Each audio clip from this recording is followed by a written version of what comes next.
El INAI le responde al presidente López Obrador, le dicen que no puede mostrar datos de ninguna persona privada de Carlos Loret de Mola y le recuerda que él está obligado a proteger los datos personales de los privados. Periodistas protestan en las cámaras, Morena choca con los medios de comunicación y el INE limita la propaganda que pueden hacer los legisladores por la revocación de mandato. Vaya caos que hay en el Poder Legislativo. Es cuanto. Con Poncho Puntual y Juanpa de Leo. Un podcast de Político MX. La política explicada. Yo soy Alfonso Basilio Poncho Puntual, iniciando este podcast de miércoles y junto a mí está Juan Pablo de Leo. Juanpa, ¿cómo estás? De miércoles. A veces. ¿Cómo estás, Ponche? Muy bien. ¿Qué ha habido? Pues todo tranquilo. En el país no, pero aquí sí. Bueno, en el país no, en Rusia no, en Europa no, en Ucrania no, en Estados Unidos no, en Canadá no, en Reino Unido no. Tampoco. Pero pues así no nos aburrimos. Fíjate que con todo lo optimista que soy, estaba leyendo un artículo de The Atlantic, que a mí cada vez me gusta más esa publicación. Sí. Es de verdad que es una maravilla. Y un autor que hablaba acerca de las crisis culturales, científicamente comprobado cada tiempo, cada momento. Y sí, de pronto, por más que yo crea que estamos mejor que nunca, sí hay una sensación... Una percepción. De cambio, de rompimientos, Digo, finalmente la democracia me ha generado todo este desmadre que tenemos en el mundo en estos momentos. ¿Por qué ese modelo sociopolítico se está rompiendo? Claro. Y yo creo que no tiene mucho que ver con la realidad, pero sí tiene que ver más con la conversación que hay alrededor de ello, ¿no? O sea, a final de cuentas venimos de los imperios y venimos de las monarquías y nació y fue el gran auge de la democracia y el liberalismo en el siglo pasado, pero en este siglo sí hay un cuestionamiento muy importante de muchos sectores de que no es un sistema que funcione, a pesar de que nos tiene donde estamos. Pues sí, y mira, creo que esto de alguna u otra manera lo habíamos discutido aquí. Yo lo que siempre he dicho es que estamos viviendo en el mundo un periodo de transición, ¿no? O sea, como que hay cosas que ya no son como estábamos acostumbrados a que sean, pero no han terminado de cambiar por completo. O sea, están cambiando mientras nosotros vivimos. Y no es que antes no cambiara nada, ¿no? Pero estamos en medio de una batalla cultural fuertísima. Exactamente. Y entonces, para muchos es muy incómodo, para otros no tanto, para otros lo están disfrutando mucho. Y me refiero tanto a nivel individual como a nivel o de empresas, o de estados, o de naciones, o de sociedades, ¿no? Y yo creo que tiene mucha razón el artículo y la argumentación que tú estás dando, porque pues efectivamente, ¿no? La percepción es que no estamos cómodos, que hay cosas no buenas que están pasando, pero también que muchas cosas están cambiando, ¿no? Y pues también en nuestra naturaleza pues no estamos usualmente cómodos cuando cambian las cosas, ¿no? ¿Tú crees que la democracia vaya a sobrevivir? Yo creo que sí. ¿De aquí al 2050, por ejemplo? Yo creo que sí, pero seguramente no va a ser la democracia que conocimos pues no sé, desde el inicio. O sea, que tiene que ir hacia una democracia más participativa. Pues sí. Más horizontal. Pues sí. Y con una visión también más feminista. De acuerdo. Y verde. Pues sí, sí, porque además... Sustentable, sostenible. Ahora sí que no quiero ser simplón en el argumento, pero pues ahora sí que la democracia de los griegos no es la democracia que vivimos ahora. No, totalmente distinta, ¿no? Y la democracia del siglo XIX era muy distinta a la que estamos viviendo ahora. Y así, ¿no? Entonces, creo que esos elementos que tú mencionas van a ser clave para la redefinición de cómo vamos a entender la democracia, de cómo van a venir las propuestas, de cómo vamos a entender cuál es la manera correcta de operar, ¿no? A nivel público. Pero en este momento sí hay como un movimiento hacia el autoritarismo. Sí. Es decir, ante las fallas de la democracia, Claro. las personas están optando por un autoritarismo en el que pues eliminas, digamos, todo el disenso y todas las diferencias y las reemplazas por una visión común, nacional y más generalista que individualista, pues en una noción, también un sentido entre, pues si uno está jodido, pues todos jodidos, o sea, no podemos permitir que haya jodidos y no jodidos, sino que pues todos parejos, y si a todos nos toca mal, nos toca mal. Porque eso es lo que representan esas autocracias en el mundo en estos momentos. China, Rusia, Estados Unidos con Donald Trump, algunos dicen que también en México, Brasil, Turquía, no sé, muchas partes del mundo, en el que la solución parece ser justamente el borrar la individualidad por el bienestar colectivo y nacional. Eso me parece pues peligroso también. Es muy peligroso, pero pues me parece que es también muy entendible. No justifico, sino más bien cuando tienes un sistema en crisis, en este caso estamos hablando, por ejemplo, de la democracia, ¿no?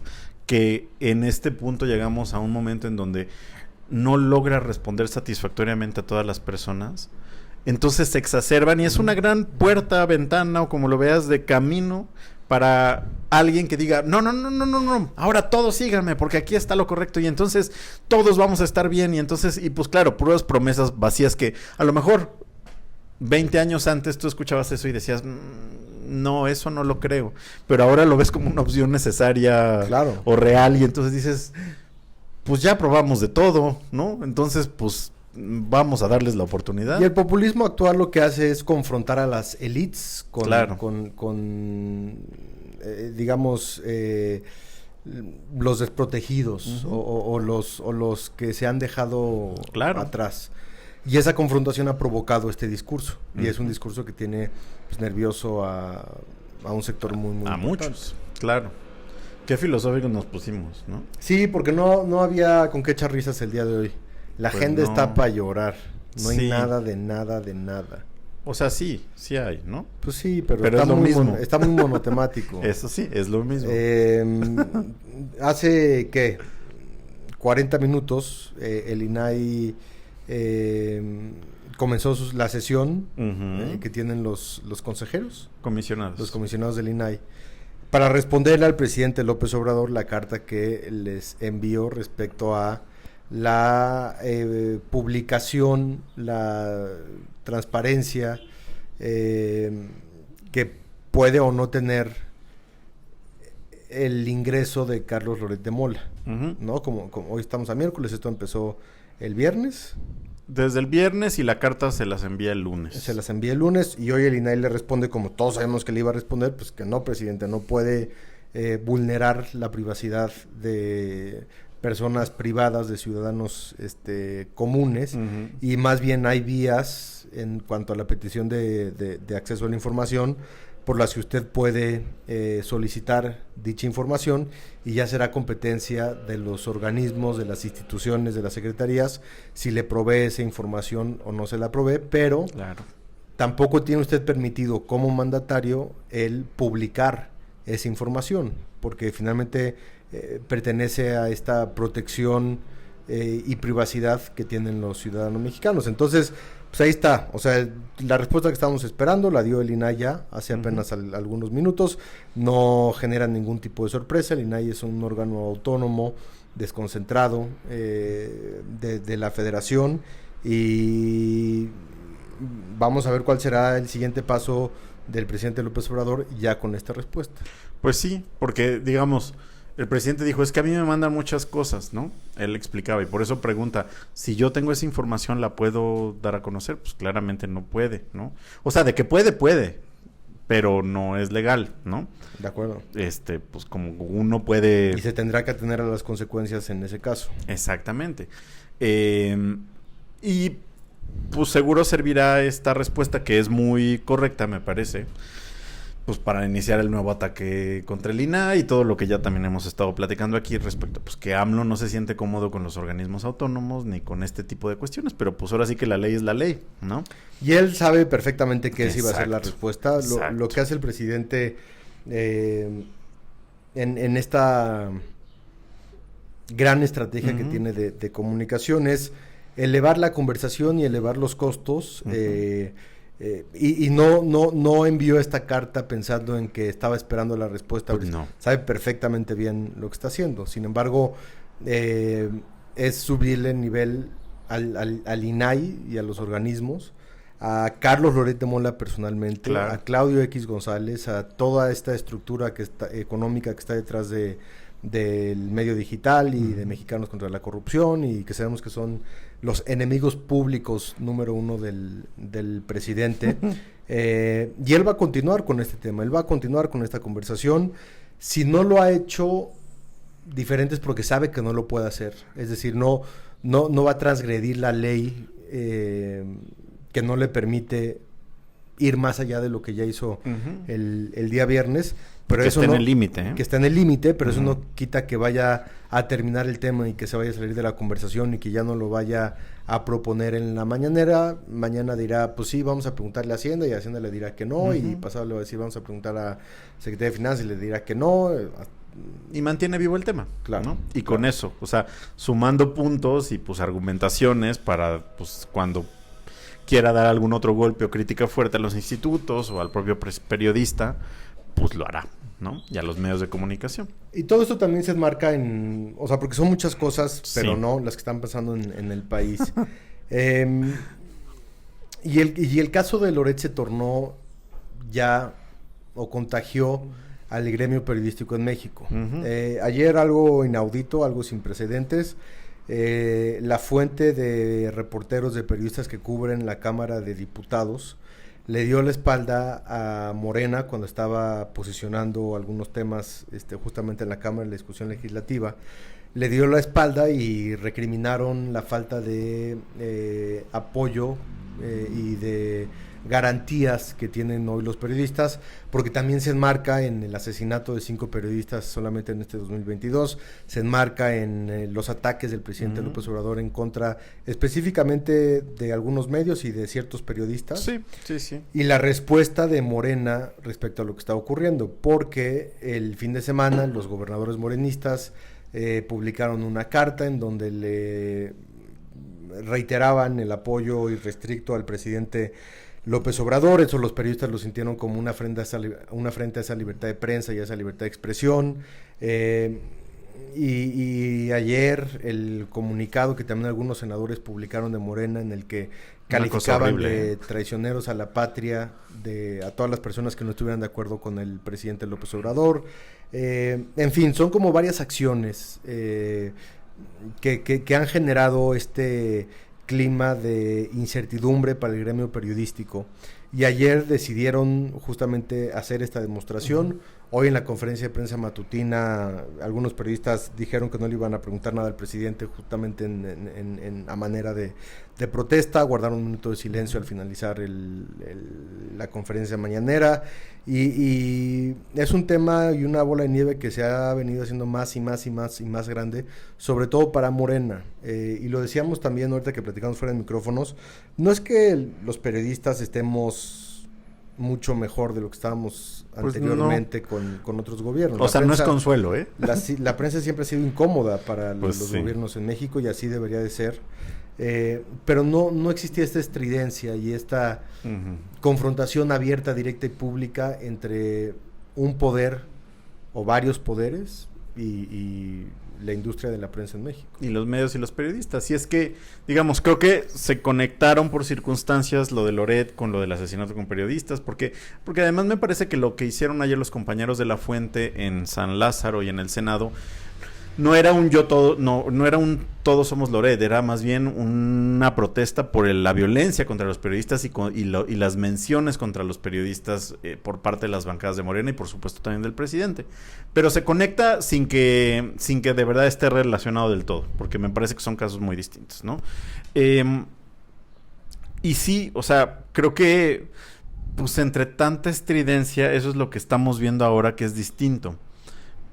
Porque también escuchábamos a Carlos Loret en su programa hace un rato y pues decía, pues esto que dice el presidente, pues como que suena, ¿no? A algo que ya habíamos escuchado, pues... Por el tema de Ciro, que también se junta en todo este rollo.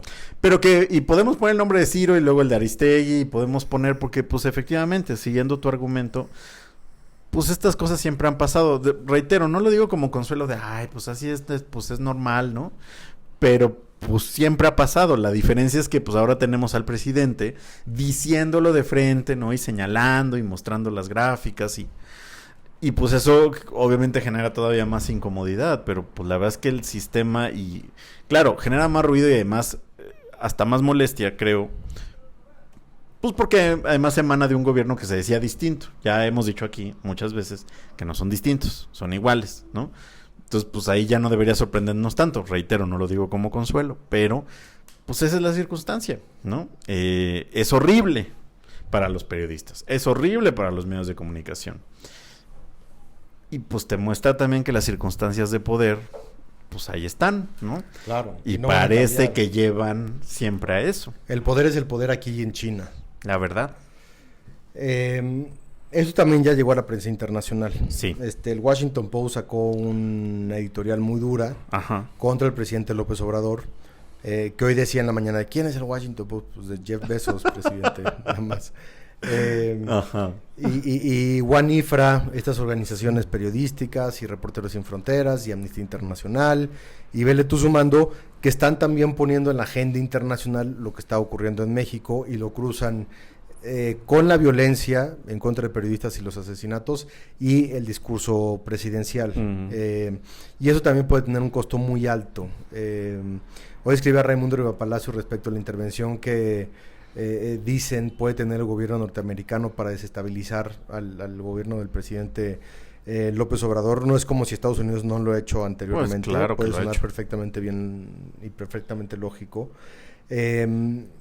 Pero también hay esta narrativa ya en la comunidad internacional de que algo extraño está ocurriendo en México respecto a la prensa, a la libertad de prensa, a la libertad de expresión, a la libertad de disenso, a la libertad intelectual. Y puede ser un momento de definición para el gobierno del presidente López Obrador, dependiendo de cómo lo maneje, dependiendo de cómo vaya manejando la crisis y sus respuestas, que conociéndolo no esperamos que se vaya a echar para atrás, pero por lo menos esta sensación y este ambiente y esta percepción sí es necesario que cambie y que se le dé la vuelta y pues sí, pues que sigamos está muy enrarecido en el camino, ¿no? Para los periodistas, para pues, la oposición creo que no es tan enrarecida, pero pues está aprovechando lo más que puede, aunque igual tampoco lo están haciendo del todo y eso bien. es lo que digo, el PRI, pues no, pero el PAN se sube a los temas y se sube a los escándalos y las controversias, pero no tiene una sola propuesta. No. O sea, tú no sabes de qué va el PAN, y de qué manera puede capitalizar el PAN esta crisis que está viviendo Morena y el gobierno en su conjunto. Y eso es lamentable, porque finalmente así es como también se mantienen los grupos en el poder, cuando no hay una opción B, cuando no hay una opción verdadera y cuando no hay una posibilidad, ahora sí que también democrática, de elegir algo diferente. Porque ese es el asunto. Creo que responden tal como el presidente quiere que respondan. Y son igual de estridentes y entonces tampoco representan una opción que nos calme o que digas, por aquí puede ser. Para nada, ¿no? Completamente de acuerdo. Oye, pues qué cosa tan más bajoneada fue nuestro podcast de hoy, pero así es, ¿no? Sí, filosófico, ¿no? Filosófico. Sí. Más profundo. Pero pues ahí está la información. Díganos ustedes qué piensan, ¿no? Respecto a lo que está pasando. Sobre todo también de lo que decimos y pues lo que creen que va a pasar después o con este tema, ¿no? Que creo que es muy profundo, pero pues efectivamente va a tener implicaciones para el país, para el presidente y para la sociedad de aquí a un rato, ¿no? Completamente de acuerdo. Pues ahí está la información. Agradecemos a ustedes que nos escuchan, participen, díganos lo que piensan. Agradecemos, por supuesto, a todo el equipo de Político MX que lo hace muy bien. A Iván Cerón, a David Galicia, a César García. Gracias, Juan Pablo de León. Gracias, mi Poncho. Yo soy Alfonso Basilio. ¿Es cuánto? Juan Pablo de León, ¿es cuánto? Hasta luego. Es cuanto. Con Poncho Puntual y Juanpa de Leo. Un podcast de Político MX. La política explicada.